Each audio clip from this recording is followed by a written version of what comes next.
네, 정부의 2차 전지 경쟁력 강화 발표가 있었죠. 13일 비상경제장관회의에 따르면 앞으로 계속해서 2차 전지 전주기 산업 경쟁력 강화안이 발표가 되었습니다.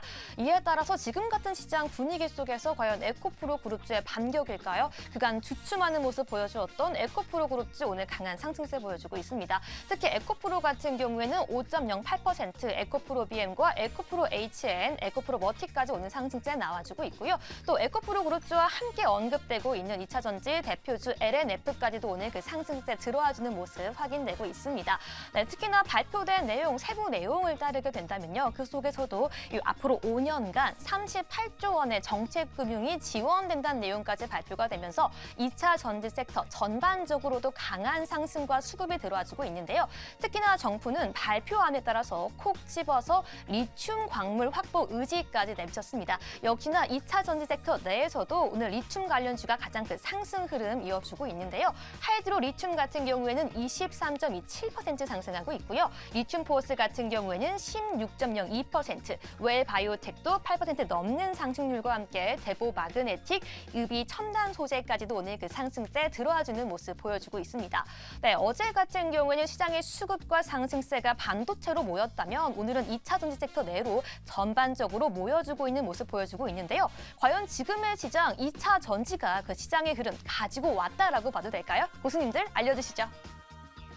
네, 2차 전지 관련된 종목들 강세를 보이고 있습니다. 어제도 그랬고요. 오늘도 그런데 이게 약간 다른 섹터 대비해서 수급이 한쪽으로 몰려가면 2차 전지 쪽에서 와르르 다른 섹터로 가고 그게 아니면은 다시금 좀 올라온 우리 2차 전지주 우리가 아니죠. 예, 제가 또 2차 전지주 한 종목 갖고 있다 보니까 사심이 좀 들어갔습니다. 죄송합니다. 자, 2차 전지 관련된 종목들 약간 고지전을 치르고 있는 것 같죠. 뭔가 진격하라 하고 다시금 돌격을 하는 모습인데 오늘 흐름은 어떤가요? 왜 웃으세요? 예, 오늘 오른 건 아무래도 어제 네. 좀 테슬라가 주가가 한 4%, 5%대 오르면서 맞아요. 그런 좀 영향이 많이 좀 있었던 것 네. 같고 요 테슬라를 비롯한 전기차 주가 랠리가 좀 이어가면서 우리나라 역시 뭐 국내 2차 전지 관련주들이 좀 어제부터 해서 장 초반 강세를 좀 이어가고 있습니다. 네. 그래서 뭐 에코프로나 에코프로 BM, 뭐 LNF도 계속 오르고 있고 최근에 또 에코프로 머티도 코스피 200 지수 또 편입이 되면서 강세를 좀 이어가고 있습니다. 네. 무엇보다 이런 좀 내년 금리 인하 기대감이 커지면서 또 미국 전기차 주식이 또 올라가면서 우리나라 영향이 있었고 또 테슬라 같은 경우는 대규모 리콜 소식이 있음에도 불구하고 또 뭐 전기차 보조금 기준 강화 때문에 결국엔 좀 유리한 위치에 오를 거란 분석 때문에 계속 오르고 있습니다. 그리고 특히 뭐 이런 2차 전지주에 대한 수요 부진 우려가 좀 커지고 있는 상황이지만은 뭐 시장에서는 수요 둔화 흐름이 이제 아무래도 안정적으로 좀 성장해져는 과정에서 단기간 좀 성장통이 아니냐 이런 얘기가 좀 있고요. 그래서 중장기적인 성장 기대감이 좀 계속 나오고 있는 상황에서 이번에 이제 이렇게 테슬라가 오르면서 같이 오르고 있는 것으로 보입니다. 이거 성장주라서 오르는 거예요, 김대중 교수님? 아닙니다. 성장주라서 오르기보다는 네. 지금은 바닥을 찍어 가는 과정이라고 판단이 되고 있고요.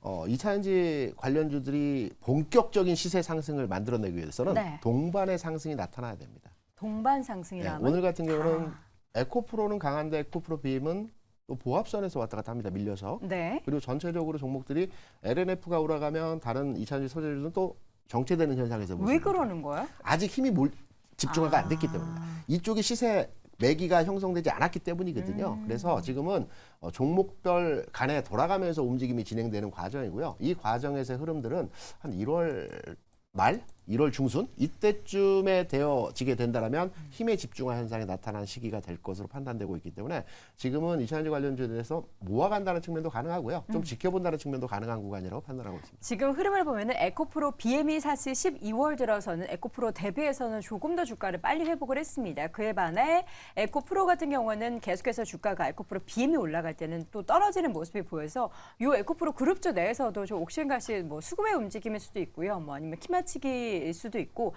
여러 가지로 이게 완전하게 2차 전지로 수급이 다시금 들어오고 있다라고 평가하기에는 조금 눈치를 보는 그런 상황이 연출이 되고 있는데 자 이쯤 하면은 이제 또 기대감이 생기겠죠. 에코프로가 이렇게 올라가니까 다시 한번 100만 원을 탈환할 수 있을 것인가에 대해서 김종효 교수님은 어떻게 생각하십니까?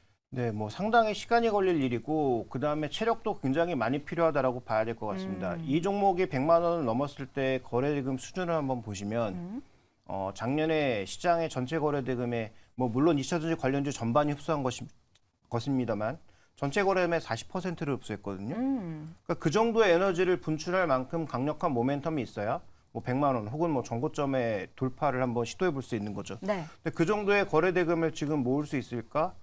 뭐 쉽지 않을 것 같고요, 당장은. 그다음에 또 하나 중요한 것은 저는 이 2차 전지의 전반적인 흐름의 핵심 포인트는 결국 작년과 올해 초까지는 우리가 생각했던 것보다 너무 빠른 전기차의 성장 속도 때문에 나타난, 그러니까 의림에도 불구하고 마치 갑인 것 같은 소재주들의 어떤 위치 때문에 나타난 수급 쏠림이 만들어낸 주가였다라고 판단하고 있고요. 네. 그러니까 장기 성장성이 좋은 건 말할 필요가 없습니다. 뭐 누구나 다 알고 있는 사실이니까요. 그래서 장기 성장성은 여전히 좋고 전기차로 전환하는 것도 여전히 방향성은 정해져 있지만 작년에 만들었던 주가가 너무 섣불리 달려갔다가 하반기 들어서 속도가 전반적으로 줄었죠. 그러니까 여기서 중요한 것은 전기차가 준 게 아닙니다. 전기차 총량 당연히 늘었습니다만 예상했던 속도가 전혀 아니었고요. 내년 같은 경우에도 비슷한 양상이 나타났을 때는 그러면 뭐 100만 원을 쉽게 돌파하기에는 어렵다. 그다음에 지금 에코프로 같은 경우에도 계속 뭔가 자회사들을 잘라서 이렇게 상장하고 있는데 자회사들 남아있는 자회사들을 더 잘라서 상장하면 상장할수록 100만 원의 돌파가 카카오의 전례를 돌아봤을 때는 힘들어지는 것 아니냐라는 부분도 분명히 생각해 보셔야 될 것 네. 같고요. 그러니까 이런 여러 가지 요소를 고려했을 때 뭐 당연히 시간이 지나면 언젠가 다시 100만 원이 오겠지만 당장 내년에 올 것 같지는 않고요. 그걸 만들어내려면 전기차가 대량으로 터지든 네. 아니면 뭐 ESS 쪽에서 터지든 네. 지금 배터리의 수요와 배터리 소재의 수요가 다시 예전처럼 감당할 수 없을 정도로 터진다라는 게 전제가 되어야 가능한 일이라고 보고 있습니다. 네, 밤사이에 사실 그 전기차 관련한 종목들 테슬라도 올랐지만 리비안, 루시드를 비롯한 그리고 더 확대하자면 자동차 관련한 종목들이 일제히 모두 올랐습니다. 우리나라에서도 현재 현대차, 기아차 모두 강세를 보이고 있고요.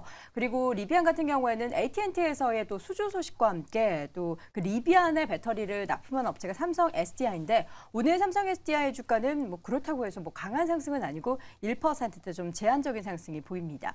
밤사이 뉴욕 증시에서 전기차 관련한 종목들 왜 그렇게 올랐다고 보세요? 일단은 뭐 금리 인하라는 부분에 있어가지고 테슬라 일론 머스크 CEO 같은 경우에도 지난번 IR에서 이렇게 얘기했습니다. 네. 우리 고금리 때문에 죽겠다. 금리를 낮춰야 한다라고 강한 발언을 했었습니다. 우리가 지금 뭐 풍력 태양광과 마찬가지로 자동차 역시도 대규모로 비용이 들어가고 그리고는 이거를 사는 말 그대로 구매자 기준에서도 대출이라는 게 거의 필수적으로 이제 좀 껴있는 부분이다 보니까 네. 이 부분에서는 고금리에서는 자동차 시장이 안 좋다라는 거는 모두 알고 있습니다. 그런데 금리가 인하될 거라는 기대감이 시장을 들어올리는 과정에서 자동차 쪽도 조금 수급이 들어왔다고 보시는 게 맞을 것 같고 특히 테슬라 같은 경우는 어제 뭐 유튜브를 보신 분들은 아시겠지만 테슬라가 테슬라 봇이라고 해가지고 로봇을 만들고 있는데 그걸 또 공개를 했습니다. 보시면은 계란을 이제 손에서 손으로 옮기고 또 다른 바구니를 담고 그리고는 춤도 춰요. 이런 걸 보여주면서 스쿼트도 하던데요? 네, 우리 이만큼 발전했다. 균형도 잘 잡고 이렇게 뭔가 손에 대한 액션도 많이 발전했다라는 얘기를 하다 보니까 이런 부분에서 지금 뭐 테슬라 같은 경우에는 로봇에 대해서도 조금 뭐 수급이 있었다라고 보실 수 있을 것 같습니다. 그래서 이런 기대감 기준으로 놓고 보실 때는 뭐 테슬라가 올라갔을 때 또 금리가 낮아진다라는 부분에서 그동안 눌려 있다 보니까 뭐 단기적으로 수급이 들어올 수 있겠으나 이게 연속적일지는 조금 지켜봐야 될 것 같다. 이렇게 말씀을 드릴 수 있을 것 같습니다. 네. 2차 전지 관련주들이 본격적인 상승을 주기 위해서는 두 가지 체크 포인트만 확인하시면 됩니다. 두 가지. 네.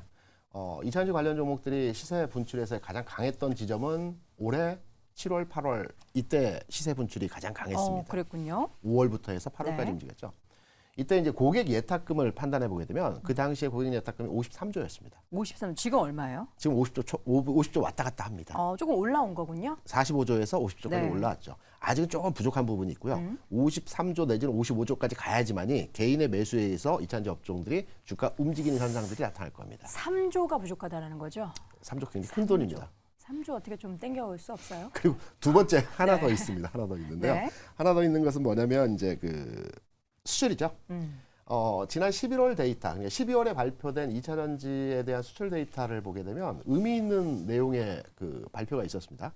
8개월 만에 전월 대비 플러스로 전환했습니다. 네. 그러면 수출이 한 달이 아니고요. 최소한 2-3달 정도 플러스 전환이 계속 이어진다라는 측면에서의 데이터가 나오게 되면 2차전지 업종이 살아난다고 보거든요. 그래서 고객 예탁금이 53조 수준, 지난 7, 8, 9월에 수준까지 올라오는 지점에서 흐름들, 그리고 수출 데이터가 이번 한 달은 개선이 됐기 때문에 앞으로 2달 연속해서 개선된 현상들 나타난다. 이때는 2차전지 업종의 종목들이 가는 시점이죠. 이 두 가지만 체크하시면 될 것 같습니다. 알겠습니다. 자, 2차전지에 대한 네 분의 의견 모두 들어봤고요. 다시 한번 한 줄 평 확인해 보시죠. 김대중 고수의 의견입니다. 테슬라 주가의 영향권에 들어섰다. 김종효 고수, 2차 전지 결국 성장의 속도가 관건이다. 김민기 고수는 내년 하반기부터 전기차 침투 확대 효과가 있을 것이다. 데이브 고수는 낙폭과대라고도 얄밉게 네 글자를 남겼습니다. 자, 오늘 짱탑5 이어지는 3위 주제 뭘까요? 확인해 보시죠.